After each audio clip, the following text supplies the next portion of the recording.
분노를 다루는 법. 나를 먼저 파괴하는 감정 다루기. 여러분, 안녕하세요. 오늘은 조금 불편한 이야기를 해보려 합니다. 분노에 대한 이야기입니다. 잠시 멈추고 생각해 볼까요? 지난 한 주 동안 여러분은 몇 번이나 화를 냈습니까? 배우자에게, 자식에게, 혹은 TV 속 뉴스를 보면서, 아니면 거울 속 자신에게 얼마나 많은 순간을 분노하며 보냈습니까? 그리고 그 분노가 지나간 후 여러분은 어떤 기분이었습니까? 후련했습니까? 아니면 더 지치고, 더 공허하고, 더 외로웠습니까? 대부분의 경우 우리의 분노는 상대방을 바꾸지 못합니다. 오히려 우리 자신만 지치게 만들 뿐입니다. 화를 내는 동안 심장은 빨리 뛰고 혈압은 올라가며 온몸에 긴장이 퍼집니다. 그리고 그 분노가 가라앉은 후에 남는 것은 상대방에 대한 원망과 자신에 대한 자괴감 뿐입니다.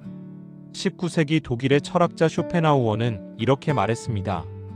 분노는 독을 마시고 상대방이 죽기를 기다리는 것과 같다.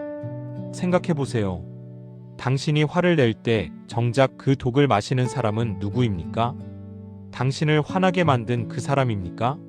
아니면 바로 당신 자신입니까?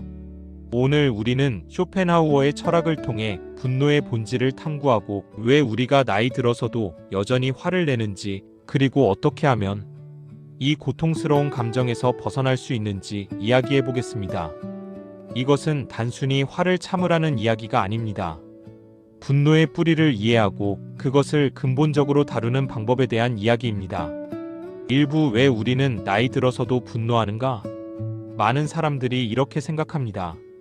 나이가 들면 성숙해지고 여유로워지고 작은 일에 화내지 않게 될 거야. 하지만 현실은 어떻습니까? 60대가 되어도 70대가 되어도 우리는 여전히 화를 냅니다. 어떤 면에서는 젊었을 때보다 더 자주, 더 격렬하게 화를 내기도 합니다. 왜 그럴까요? 인간의 본질을 의지로 봤습니다. 이 의지는 끊임없이 무언가를 원하고, 추구하고, 쟁취하려는 맹목적인 힘입니다.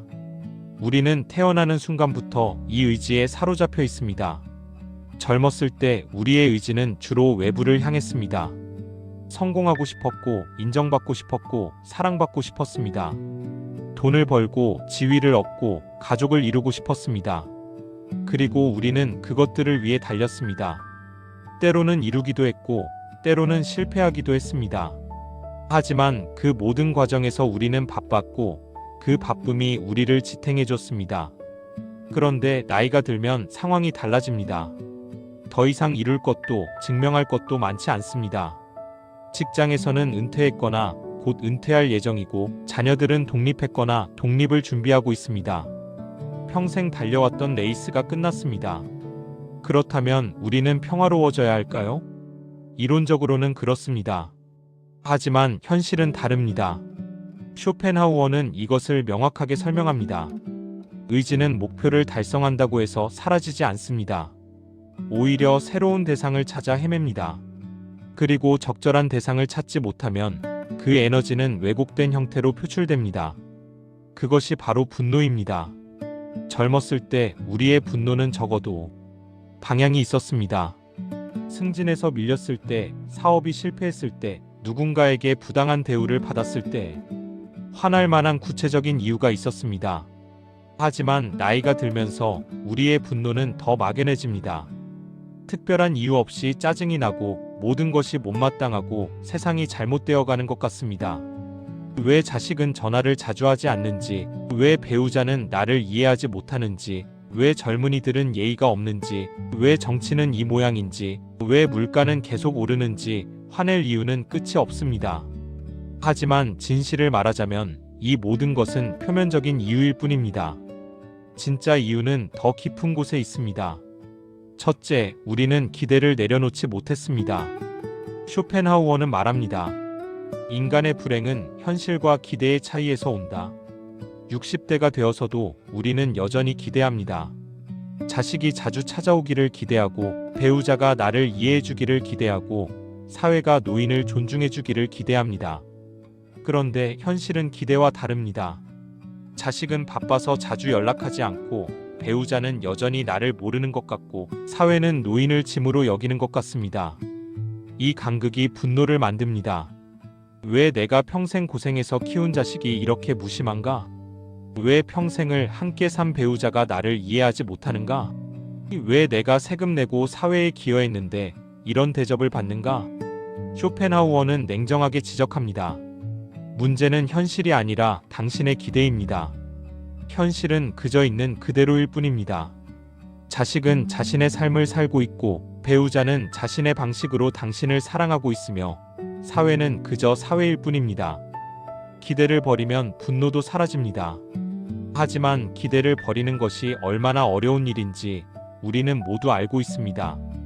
둘째, 우리는 통제력을 잃어가는 것에 대한 두려움이 있습니다. 젊었을 때 우리는 많은 것을 통제할 수 있었습니다. 열심히 일하면 승진할 수 있었고, 노력하면 목표를 달성할 수 있었습니다. 우리 삶의 방향을 우리가 결정할 수 있었습니다.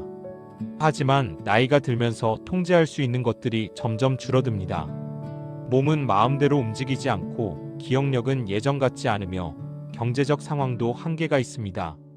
자식의 인생도 배우자의 생각도 사회의 변화도 우리가 통제할 수 없습니다. 이 무력감이 분노로 전환됩니다.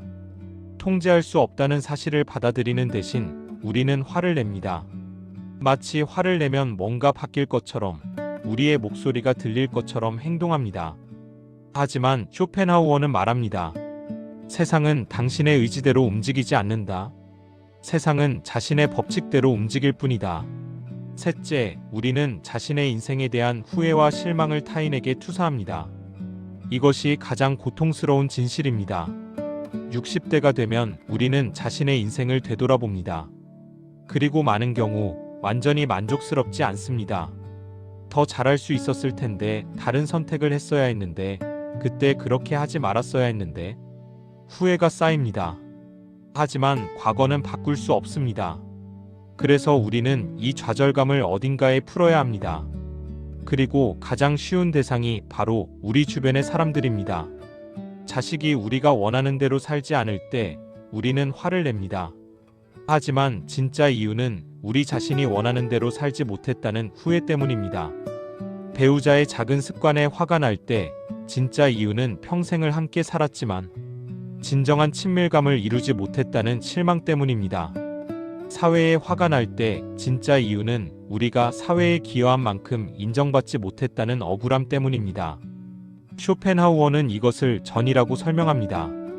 우리는 자신에게 향해야 할 감정을 타인에게 돌립니다. 왜냐하면 자신을 직면하는 것이 너무 고통스럽기 때문입니다. 넷째, 우리는 여전히 욕망하고 있습니다. 이것이 쇼펜하우어 철학의 핵심입니다. 분노의 가장 근본적인 원인은 충족되지 않은 욕망입니다. 나이가 들었다고 해서 욕망이 사라지는 것은 아닙니다. 형태가 바뀔 뿐입니다.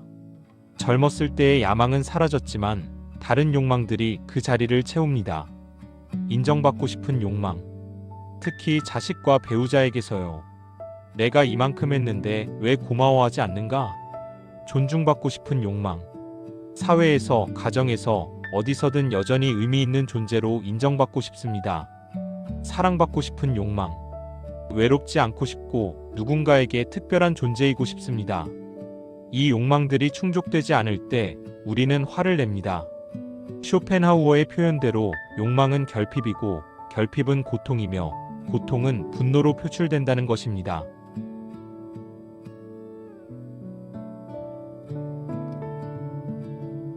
욕망 결핍 고통 구조. 이제 조금 더 깊이 들어가 보겠습니다. 쇼펜하우어의 철학적 구조를 이해하면 우리의 분노가 어디서 오는지 명확히 보입니다. 쇼펜하우어는 세상의 본질을 의지로 봤습니다. 이것은 단순한 원함이 아닙니다. 맹목적이고 이성적이지 않으며 끝이 없는 추동력입니다. 생각해 보세요. 왜 우리는 배가 고플까요? 신체가 에너지를 필요로 하기 때문입니다. 왜 에너지가 필요할까요? 살아있기 위해서입니다. 왜 살아있어야 할까요? 그냥 그렇습니다. 논리적 이유가 없습니다. 생명은 그저 살려고 합니다. 이것이 의지입니다. 이 의지는 모든 생명체, 모든 존재에 내재되어 있습니다. 식물은 햇빛을 향해 자라려는 의지가 있고, 동물은 먹이를 찾으려는 의지가 있으며, 인간은 훨씬 더 복잡한 욕망들의 의지가 있습니다. 문제는 이 의지가 결코 만족하지 않는다는 것입니다. 쇼펜하우어는 이렇게 설명합니다. 욕망은 본질적으로 결핍입니다. 무언가를 원한다는 것은 그것이 없다는 의미입니다. 그리고 없다는 것은 고통입니다. 배가 고프면 고통스럽습니다. 외로우면 고통스럽습니다. 인정받지 못하면 고통스럽습니다. 이 모든 것이 결핍에서 오는 고통입니다. 그렇다면 욕망이 충족되면 행복할까요? 쇼펜하우어는 단호하게 말합니다. 아니라고. 욕망이 충족되는 순간 잠깐의 만족이 있습니다. 배고플 때 음식을 먹으면 만족스럽고 외로울 때 누군가와 대화하면 기분이 좋아집니다. 하지만 이 만족은 얼마나 지속됩니까? 식사 후 몇 시간 지나면 다시 배가 고프고 대화가 끝나면 다시 외로움이 찾아옵니다. 만족은 일시적이지만 욕망은 영원합니다. 더 나쁜 것은 욕망이 없는 상태도 행복하지 않다는 것입니다.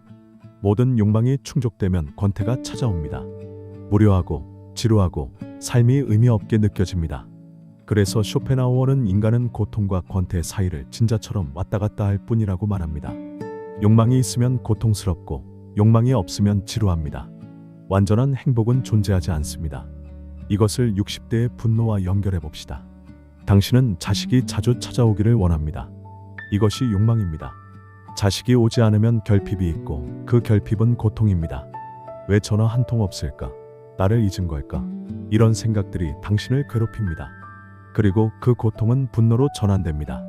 자식에게 화가 나고 자신에게 화가 나고 세상에 화가 납니다. 혹은 자식이 찾아왔다고 합시다. 만족스러울까요? 처음에는 그렇습니다.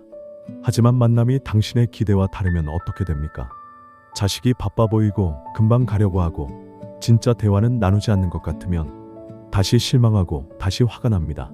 찾아오긴 왔는데 마음이 없어. 의무감으로 온 것 같아. 이런 생각이 듭니다. 욕망은 충족되었지만 만족은 없습니다. 왜냐하면 욕망 자체가 애초에 충족 불가능한 것이었기 때문입니다. 당신이 진짜 원하는 것은 무엇입니까? 자식의 방문입니까? 아니면 자식의 무조건적인 사랑과 관심입니까? 당신이 젊었을 때 자식을 위해 했던 모든 희생에 대한 보상입니까? 나이 들어가는 것에 대한 두려움을 달래줄 누군가입니까? 이런 깊은 욕구들은 결코 완전히 충족될 수 없습니다. 그래서 우리는 영원히 불만족스럽고 영원히 화가 납니다. 쇼펜하우어는 이것을 비극이라고 봤습니다. 인간 존재 자체가 비극적이라는 것입니다. 우리는 욕망하도록 만들어졌지만 욕망은 결코 진정한 만족을 주지 않습니다. 하지만 여기서 중요한 전환점이 있습니다. 쇼펜하우어는 단지 문제를 지적한 것이 아니라 해결책도 제시했습니다. 그는 말합니다. 고통을 줄이는 방법은 두 가지다. 만족을 늘리거나 욕망을 줄이거나. 그런데 만족을 늘리는 것은 한계가 있고 불확실하다. 하지만 욕망을 줄이는 것은 우리가 통제할 수 있고 확실한 효과가 있다. 생각해 보세요. 자식이 매일 찾아오게 만들 수 있습니까? 없습니다. 그것은 당신이 통제할 수 없는 영역입니다. 하지만 자식이 매일 찾아와야 한다는 기대를 내려놓을 수 있습니까? 있습니다. 어렵지만 가능합니다. 배우자가 완벽하게 당신을 이해하게 만들 수 있습니까? 없습니다. 하지만 배우자가 완벽하게 이해해줘야 한다는 기대를 내려놓을 수 있습니까? 있습니다. 사회가 노인을 더 존중하게 만들 수 있습니까? 어렵습니다. 하지만 사회의 존중이 필요하다는 욕구를 줄일 수 있습니까? 가능합니다. 이것이 쇼펜하우어가 제시하는 해법의 핵심입니다. 외부를 바꾸려 하지 말고 내부를 바꾸라는 것입니다. 세상을 당신의 욕망에 맞추려 하지 말고 당신의 욕망을 현실에 맞추라는 것입니다. 3부 60대의 구체적인 분노 상황들. 이제 좀 더 구체적으로 들어가 보겠습니다. 60대가 일상에서 마주하는 분노의 순간들을 쇼펜하우어의 철학으로 해부해 봅시다. 상황 1. 자식과의 갈등. 일요일 아침입니다. 당신은 일주일 내내 자식의 전화를 기다렸습니다. 하지만 전화는 오지 않았습니다. 당신은 먼저 전화를 걸기로 합니다. 엄마. 무슨 일이세요? 자식의 목소리가 바쁩니다. 배경에서 아이들 소리가 들립니다. 아니, 별일 없어. 그냥 목소리 들으려고. 아, 네. 요즘 너무 바빠서. 다음 주에 전화 드릴게요. 통화는 3분 만에 끝납니다. 당신은 전화를 끊고 화가 납니다. 억울합니다. 내가 얼마나 고생해서 키웠는데 눈물이 날 것 같습니다. 쇼펜하우어는 이 상황을 이렇게 분석합니다. 당신의 욕망, 자식의 관심과 사랑을 확인하고 싶다. 외롭지 않고 싶다. 자신이 여전히 중요한 존재라는 것을 느끼고 싶다. 현실, 자식은 자신의 삶이 있다. 일이 있고 가정이 있고 해야 할 일들이 있다. 당신을 사랑하지만 그 사랑을 당신이 원하는 방식으로 표현할 시간적 정서적 여유가 없다. 간극, 당신의 기대와 현실 사이에 큰 간극이 있다. 이 간극이 고통이고 고통이 분노로 표출된다. 하지만 여기서 더 깊이 들어가 봅시다. 당신이 진짜 화가 난 이유는 무엇입니까? 자식이 전화하지 않아서입니까?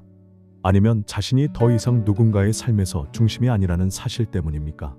자식의 무관심 때문입니까? 아니면 자신의 삶이 점점 더 작아지고 의미가 없어지는 것 같은 두려움 때문입니까? 자식 때문입니까? 아니면 나이 들어가는 자신, 혼자 남겨질 것 같은 자신에 대한 불안 때문입니까? 쇼펜하우어는 말합니다. 우리는 타인에게 화를 내지만 진짜 화가 난 대상은 종종 우리 자신이거나 우리의 상황이다.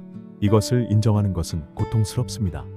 하지만 이것을 인정해야만 진짜 해결이 시작됩니다. 자식이 더 자주 전화하게 만들 수는 없습니다. 하지만 자식의 전화에 당신의 행복이 달려있지 않다는 것을 깨달을 수는 있습니다. 상황 2. 배우자와의 마찰. 저녁 식사 시간입니다. 당신은 정성껏 음식을 준비했습니다. 하지만 배우자는 TV를 보면서 대충 먹습니다. 대화가 없습니다. 오늘 병원 다녀왔어. 응, 무릎이 많이 아프다고 하더라고. 그래. 배우자는 여전히 TV만 봅니다. 당신은 화가 납니다. 평생을 함께 살았는데 이렇게 무심할 수 있나? 눈물이 핑 돕니다. 쇼펜하우어는 인간관계의 근본적인 한계를 지적합니다. 우리는 결코 타인을 완전히 이해할 수 없고 타인도 우리를 완전히 이해할 수 없다. 모든 인간은 본질적으로 고독하다. 이것은 냉정한 말처럼 들리지만 역설적으로 위안이 됩니다. 배우자가 당신을 이해하지 못하는 것은 배우자의 잘못이 아닙니다.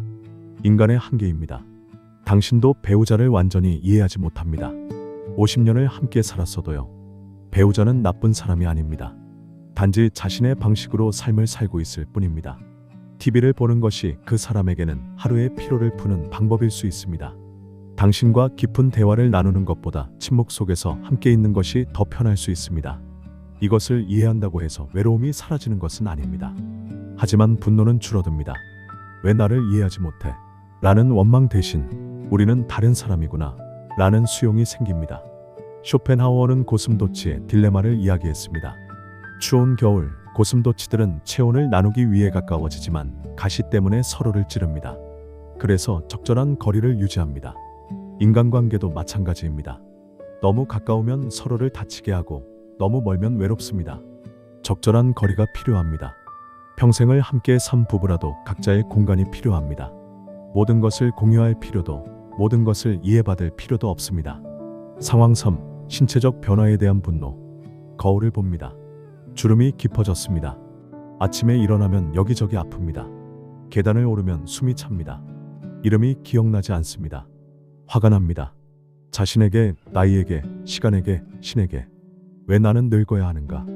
왜 이렇게 무력해져야 하는가? 쇼펜하우어는 이렇게 말합니다. 우리는 자신의 몸의 주인이 아니다. 몸은 의지의 표현이며 의지는 우리의 통제를 벗어나 있다. 젊었을 때 우리는 몸을 당연하게 여겼습니다. 원하는 대로 움직였고 아프지 않았고 에너지가 넘쳤습니다. 몸은 우리의 도구였습니다. 하지만 나이가 들면서 몸은 더 이상 도구가 아닙니다. 오히려 우리가 몸의 지배를 받습니다. 몸이 아프면 아무것도 할 수 없습니다. 몸이 피곤하면 정신도 흐려집니다. 이것에 대해 화를 낼 수 있습니다. 하지만 그 화는 누구를 향한 것입니까?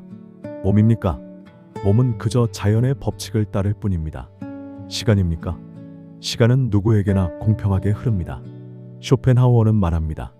자연에 대항해서 분노하는 것은 폭풍 후에 대고 소리 지르는 것만큼 무의미하다. 노화는 자연의 법칙입니다. 모든 생명체는 태어나고 성장하고 쇠퇴하고 죽습니다. 이것을 받아들이지 못하면 영원히 고통스럽습니다. 하지만 받아들이면 어떻게 됩니까? 분노가 사라집니다. 대신 다른 감정이 생깁니다. 슬픔, 수용, 때로는 평화. 이것이 인생이구나. 나도 이 자연의 일부구나. 이렇게 생각하면 신기하게도 마음이 가벼워집니다. 상황 4. 경제적 불안과 분노. 연금이 생각보다 적습니다. 물가는 계속 오릅니다. 자식에게 손 벌리기는 싫습니다. 미래가 불안합니다. 뉴스를 봅니다. 정치인들이 싸우고 있습니다. 젊은 세대는 노인들이 복지를 너무 많이 쓴다고 불평합니다. 화가 납니다. 내가 평생 세금 내고 이 나라 발전시켰는데 쇼펜하우어는 경제적 불안의 본질을 이렇게 봅니다. 우리는 미래를 통제하고 싶어 합니다. 돈은 그 통제력의 상징입니다. 돈이 있으면 미래가 안전하다고 느끼고 돈이 없으면 불안합니다. 하지만 정말 그럴까요? 돈이 많으면 진짜 안전합니까? 돈이 많은 사람도 불안해하고 더 많은 돈을 원합니다. 왜냐하면 진짜 문제는 돈이 아니라 통제력에 대한 환상이기 때문입니다. 쇼펜하우어는 말합니다. 미래는 결코 우리 것이 아니다. 미래에 대한 걱정은 현재의 평화를 파괴할 뿐이다. 이것은 무책임하게 들릴 수 있습니다. 하지만 생각해 보세요. 당신이 미래를 걱정한다고 해서 미래가 바뀝니까? 오히려 현재가 괴로워질 뿐입니다. 경제적 불안은 현실적인 문제입니다. 하지만 그것에 대한 분노는 문제를 해결하지 못합니다. 오히려 당신을 지치게 만들고 판단력을 흐리게 하며 현재 가진 것에 감사하지 못하게 만듭니다. 4부, 분노가 자신을 먼저 파괴하는 메커니즘. 이제 가장 중요한 진실을 직면할 시간입니다. 분노는 상대방보다 당신을 먼저 파괴합니다. 쇼펜하우어는 이것을 명확하게 봤습니다. 분노할 때 우리는 이성을 잃고 의지의 맹목적인 노예가 된다. 그리고 그 대가는 우리 자신이 치른다. 의학적으로도 이것은 명백합니다. 분노할 때 우리 몸에서는 무슨 일이 일어날까요? 심장 박동이 빨라집니다. 혈압이 올라갑니다. 스트레스 호르몬인 코르티솔과 아드레날린이 분비됩니다. 근육이 긴장합니다. 소화가 멈춥니다. 면역 체계가 약해집니다. 이 모든 것이 당신의 몸에 일어납니다. 상대방의 몸이 아니라 당신의 몸에요. 그리고 이것이 반복되면 어떻게 됩니까? 만성 고혈압, 심장질환, 소화기 질환, 불면증, 우울증. 분노는 천천히 당신을 병들게 합니다. 60대의 몸은 젊었을 때와 다릅니다. 회복력이 떨어집니다. 한번 화를 내면 진정되는데 더 오래 걸립니다. 그리고 그 영향이 더 오래 남습니다. 하지만 신체적 손상보다 더 큰 것은 정신적, 정서적 손상입니다. 분노는 당신의 관계를 파괴합니다. 자식과의 관계, 배우자와의 관계, 친구와의 관계. 화를 낼 때마다 그 관계에 금이 갑니다. 나는 정당한 이유로 화를 낸 거야. 맞을 수 있습니다. 하지만 상대방도 그렇게 느낄까요? 대부분의 경우 상대방은 당신의 분노를 공격으로 받아들입니다. 그리고 방어하거나 멀어집니다. 결과는 무엇입니까? 당신은 더 외로워집니다. 그리고 외로움은 또 다른 분노를 낳습니다. 내가 이렇게 외로운 건 다 너희 때문이야. 악순환입니다. 분노는 당신의 현재를 파괴합니다. 화를 내는 순간 당신은 현재를 경험하지 못합니다. 과거의 상처나 미래의 불안에 사로잡혀 있을 뿐입니다. 아침에 일어나 창밖을 봅니다. 아름다운 날씨입니다. 하지만 당신은 어제 있었던 일에 화가 나서 그 아름다움을 보지 못합니다. 손주가 찾아왔습니다. 당신을 보고 웃습니다. 하지만 당신은 자식에 대한 분노 때문에 그 미소를 온전히 즐기지 못합니다. 쇼펜하우어는 말합니다. 현재는 우리가 가진 유일한 실제다. 과거는 이미 사라졌고 미래는 아직 오지 않았다. 분노는 우리를 과거와 미래에 묶어두고 유일하게 실제하는 현재에서 추방한다. 분노는 당신의 자존감을 파괴합니다. 화를 낸 후에 무슨 생각이 듭니까? 내가 왜 그랬을까? 너무 심하게 말한 것 같아. 내가 참을성이 없어서 나이 먹고도 이렇게 못 참다니. 자책이 시작됩니다. 그리고 이 자책은 또 다른 분노를 만들어냅니다. 자신에 대한 분노요. 쇼펜하우어는 이것을 의지의 자기 파괴라고 불렀습니다. 의지는 외부로 향할 때도 고통을 만들지만 내부로 향할 때는 더 큰 고통을 만듭니다. 분노는 당신의 지혜를 가립니다. 60년, 70년을 살면서 쌓은 경험과 통찰이 있습니다. 하지만 분노할 때 이 모든 것이 사라집니다. 당신은 어린아이처럼 행동합니다. 소리를 지르고 비난하고 문을 쾅 닫습니다. 나중에 되돌아보면 부끄럽습니다. 내가 왜 그랬을까? 쇼펜하우어는 말합니다. 분노는 순간적인 광기다. 우리가 평생 쌓은 이성과 지혜를 한순간에 파괴한다. 그리고 가장 슬픈 것은 분노는 당신이 진짜 원하는 것을 얻지 못하게 만든다는 것입니다. 당신은 무엇을 원합니까? 자식의 사랑? 그렇다면 화를 내는 것이 도움이 됩니까? 오히려 자식을 멀어지게 만듭니다. 배우자의 이해? 화를 낸다고 이해가 생깁니까? 오히려 벽이 높아집니다. 존중? 화를 내는 사람을 존중합니까? 두려워할지 모르지만 존중하지는 않습니다. 평화? 화를 내면서 평화를 찾을 수 있습니까? 모순입니다. 쇼펜하우어는 이렇게 요약합니다. 분노는 자신의 집을 불태우고 상대방을 쫓아내려는 시도다. 하지만 상대방은 떠나고 당신만 타버린 집에 남는다. 5부 분노를 다루는 쇼펜하우어의 실천 지침. 이제 해결로 들어가 봅시다. 쇼펜하우어가 제시하는 분노를 다루는 구체적인 방법들입니다. 첫 번째, 욕망을 인식하고 줄여라. 분노의 뿌리는 욕망입니다. 그러므로 분노를 다루려면 먼저 자신의 욕망을 인식해야 합니다. 화가 날 때 멈추고 스스로에게 물으세요. 나는 지금 무엇을 원하는가? 왜 그것을 원하는가? 그것이 정말 필요한가? 그것 없이는 행복할 수 없는가?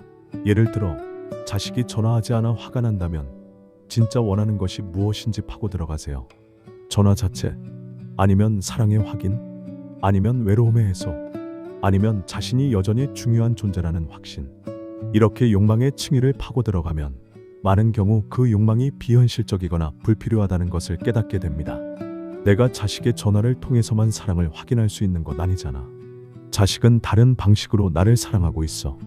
그리고 설령 자식이 충분히 사랑하지 않는다 해도 내 가치가 없어지는 건 아니야. 쇼펜하우어는 말합니다. 욕망을 줄이는 가장 효과적인 방법은 그것을 의식의 빛 아래 드러내는 것이다. 어둠 속에 있을 때 욕망은 괴물처럼 크지만 빛 아래 드러나면 그 실체를 볼 수 있다. 두 번째, 기대를 현실에 맞춰라. 분노는 종종 현실과 기대의 간극에서 옵니다. 그렇다면 현실을 기대에 맞추려 하지 말고 기대를 현실에 맞추세요. 자식이 일주일에 한 번 전화하기를 기대했다면 한 달에 한 번으로 기대를 낮추세요. 혹은 아예 기대를 없애세요. 전화가 오면 좋은 거고 안 와도 괜찮아. 배우자가 깊은 대화를 나누기를 기대했다면 그냥 함께 있는 것만으로도 충분하다고 생각을 바꾸세요. 사회가 노인을 존중하기를 기대했다면 그런 기대를 버리세요. 세상은 원래 불공평하고 사람들은 원래 자기중심적입니다. 하지만 그렇게 기대를 낮추면 삶이 너무 슬프지 않나요? 쇼펜하우어는 답합니다. 기대가 낮으면 실망도 적고 작은 것에도 기뻐할 수 있다. 반대로 기대가 높으면 거의 모든 것이 실망이다. 어느 쪽이 더 슬픈 삶인가? 생각해 보세요. 자식에게 아무 기대가 없는데 전화가 왔다면 엄청난 기쁨입니다. 하지만 매일 전화 오기를 기대하는데 하루 안 왔다면 실망과 분노입니다. 같은 상황, 다른 기대, 완전히 다른 감정. 세 번째, 타인을 변화시키려는 시도를 멈춰라. 우리는 종종 화를 내면서 상대방이 변하기를 바랍니다. 하지만 쇼펜하우어는 단호하게 말합니다. 사람은 변하지 않는다. 특히 당신이 원한다고 해서 변하지 않는다. 배우자가 50년 동안 그렇게 살았는데 이제 와서 변할 것 같습니까? 자식이 자신의 삶의 방식이 있는데 당신의 잔소리로 바뀔 것 같습니까? 변화를 요구하는 대신 있는 그대로를 받아들이세요. 이것은 포기가 아닙니다. 현실을 인정하는 것입니다. 배우자는 원래 이런 사람이야. 대화를 많이 하지 않는 사람이야. 그래도 50년을 함께 살아왔잖아. 그것만으로도 충분해. 자식은 자식의 방식으로 살아가는 거야. 내가 원하는 대로 살 수는 없어. 그래도 가끔 찾아오고 명절에는 같이 있고 나를 잊지는 않았어. 그것으로 됐어. 쇼펜하우어는 말합니다. 타인을 받아들이는 것은 그들을 승인하는 것이 아니다. 단지 싸우지 않기로 결정하는 것이다. 그리고 싸우지 않으면 평화가 온다. 네 번째, 현재 순간에 집중하라. 대부분의 분노는 과거나 미래와 관련이 있습니다. 과거에 내가 얼마나 희생했는데 미래에 혼자 남으면 어떡하지? 하지만 지금 이 순간은 어떻습니까? 지금 이 순간 당신은 안전합니까? 배고프지 않습니까? 지붕이 있습니까? 숨을 쉴 수 있습니까? 지금 이 순간에 집중하면 대부분의 경우 실제로는 괜찮다는 것을 깨닫게 됩니다. 쇼펜하우어는 말합니다. 현재에 충실한 사람은 분노할 시간이 없다. 분노는 항상 과거의 상처나 미래의 두려움에서 온다. 아침에 일어나서 화가 난다면 스스로에게 물으세요. 지금 이 순간 무엇이 잘못되었나? 대부분의 경우 지금 이 순간 자체에는 문제가 없습니다. 문제는 당신의 생각 속에만 있습니다. 창밖을 보세요. 하늘은 여전히 거기 있고 새는 지저귀고 바람은 붑니다. 세상은 계속 돌아가고 있습니다. 당신의 분노와 무관하게요. 다섯 번째, 연민을 실천하라.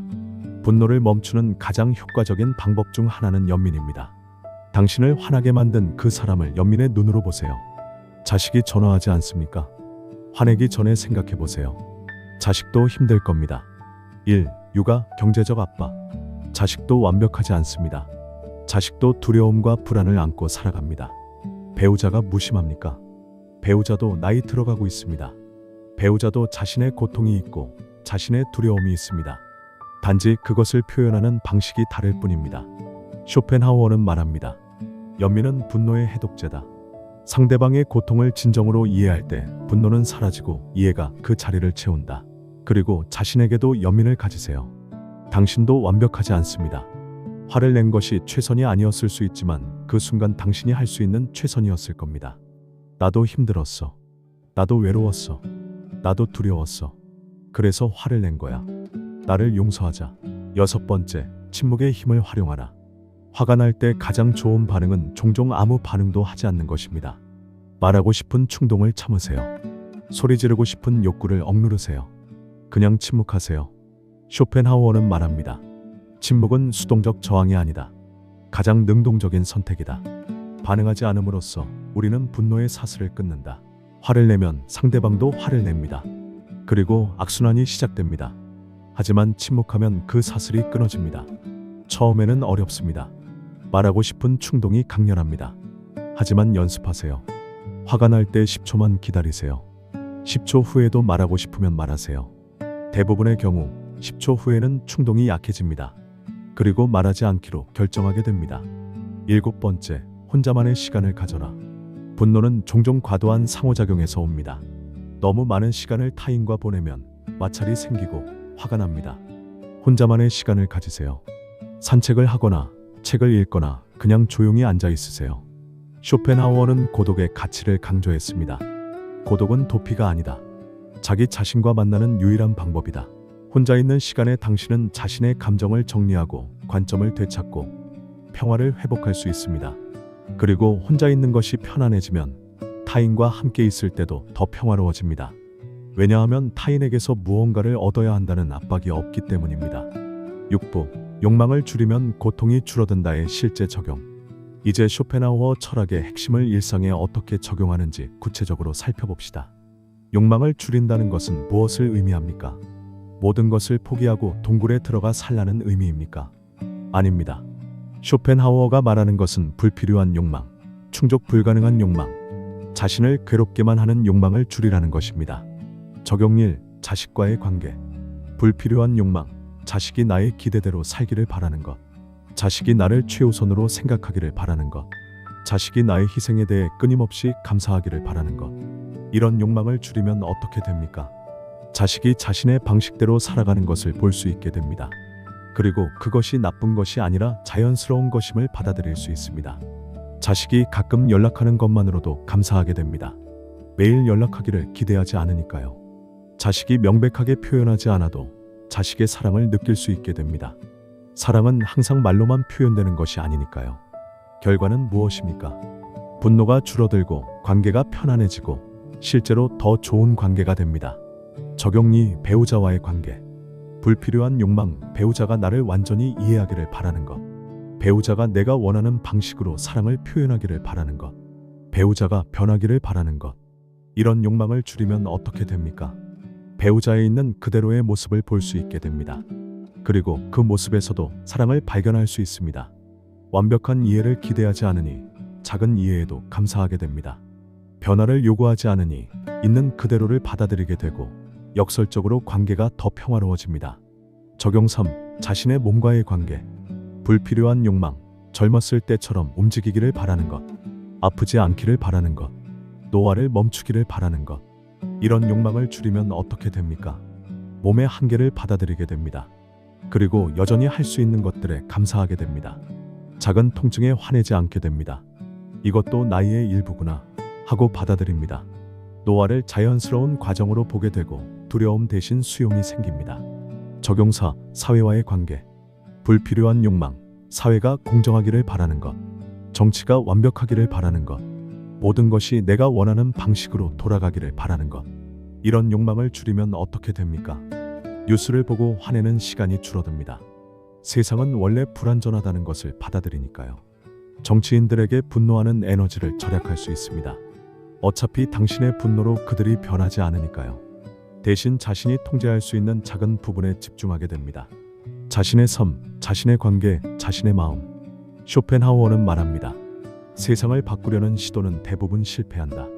하지만 자신을 바꾸는 것은 가능하다. 그리고 자신이 바뀌면 세상을 보는 방식도 바뀐다. 7부 심리적 평온을 회복하는 구체적 방법.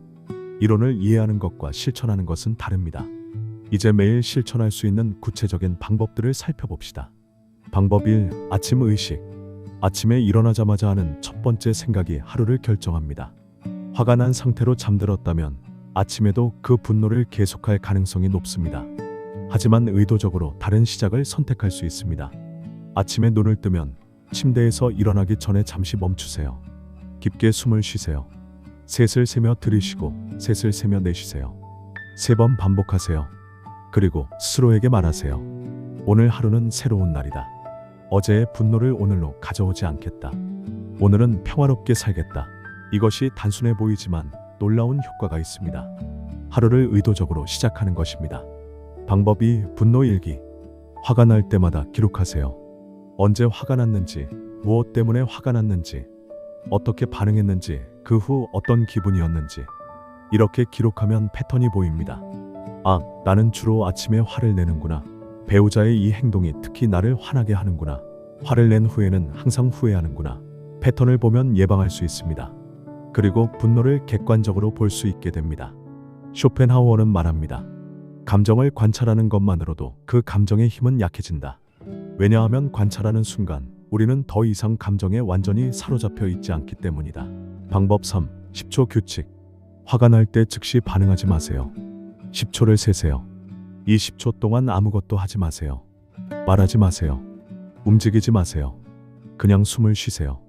10초가 지나면 대부분의 경우 충동적인 반응의 강도가 줄어듭니다. 그리고 더 현명한 선택을 할 수 있게 됩니다. 지금 말하면 후회할 것 같아. 나중에 차분해지면 이야기하자. 이 10초가 당신을 많은 후회에서 구해줄 것입니다. 방법 4. 신체 이완. 분노는 신체적 긴장을 만들어냅니다. 그리고 신체적 긴장은 분노를 강화합니다. 악순환입니다.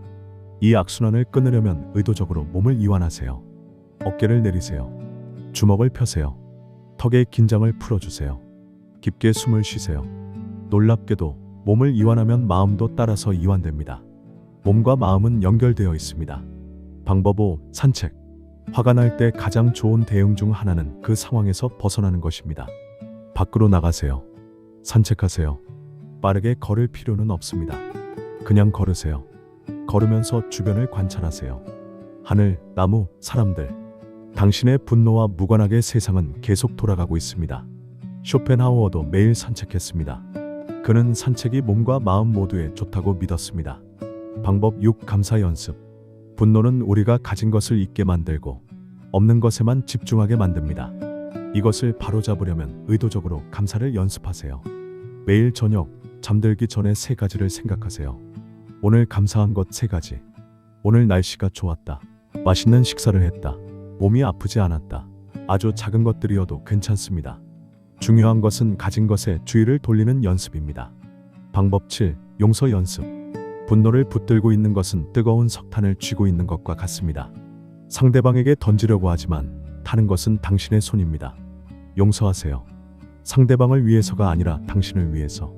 용서는 상대방의 행동을 승인하는 것이 아닙니다. 단지 그것에 대한 분노를 내려놓는 것입니다.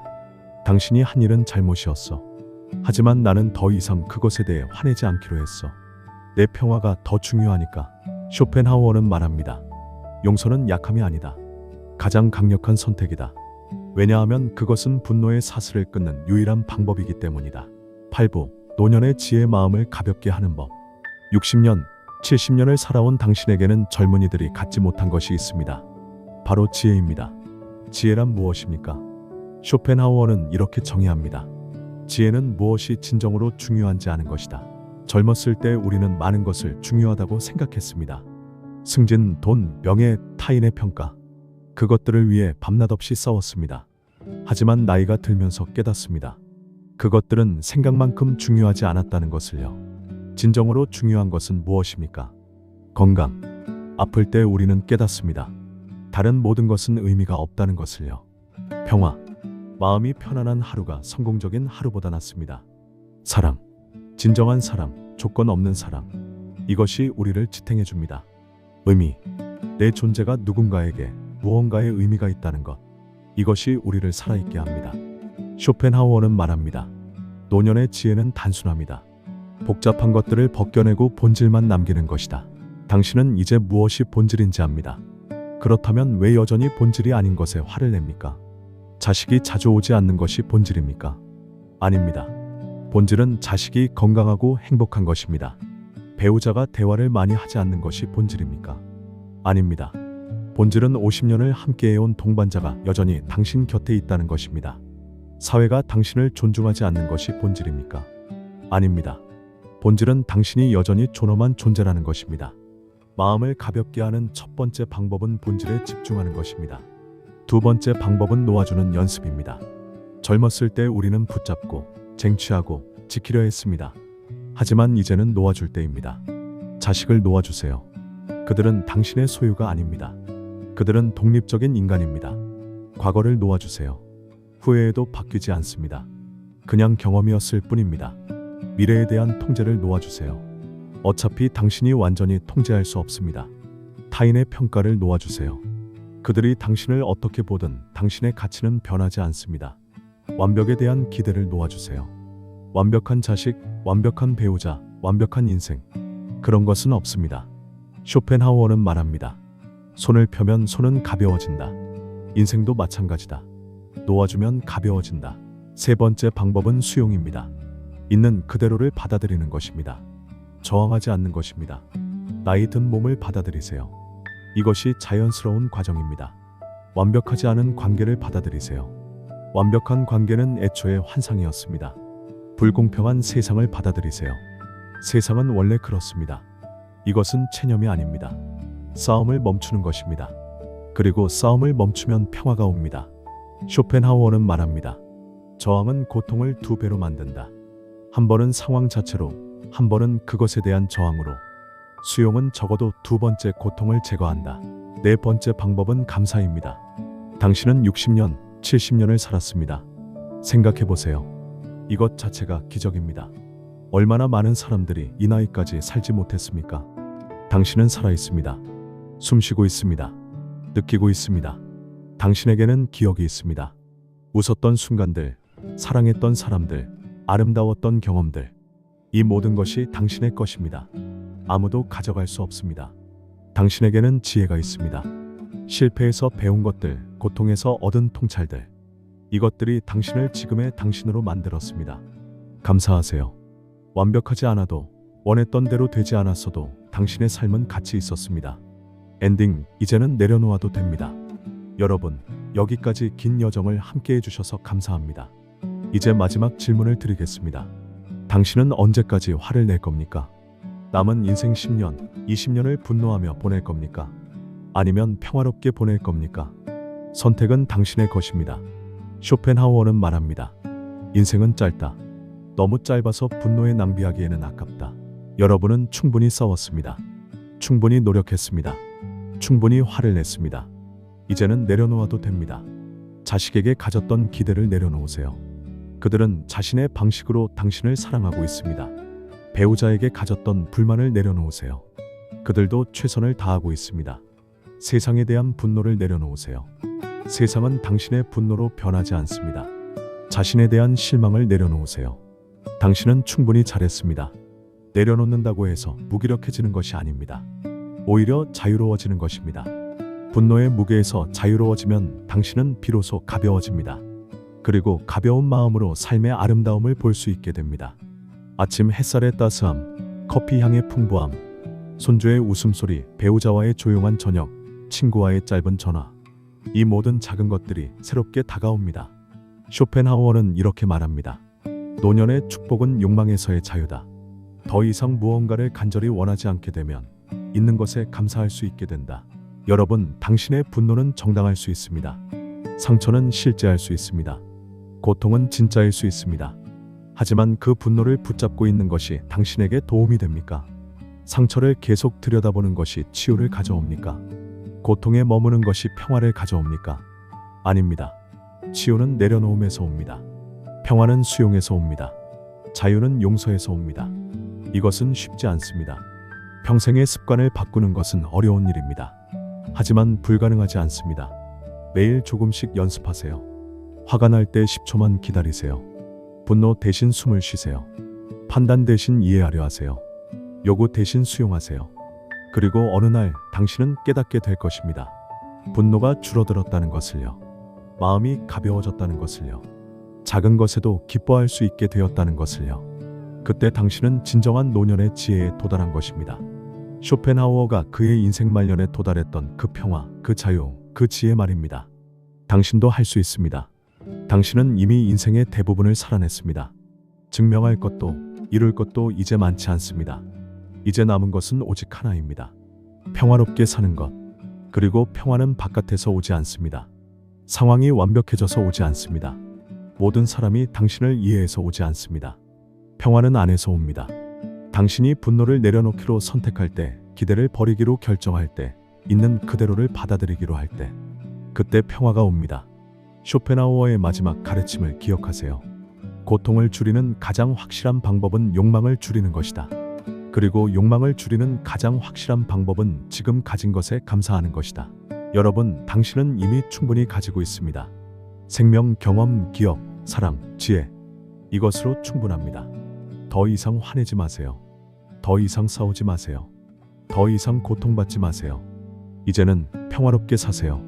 당신은 그럴 자격이 있습니다. 감사합니다.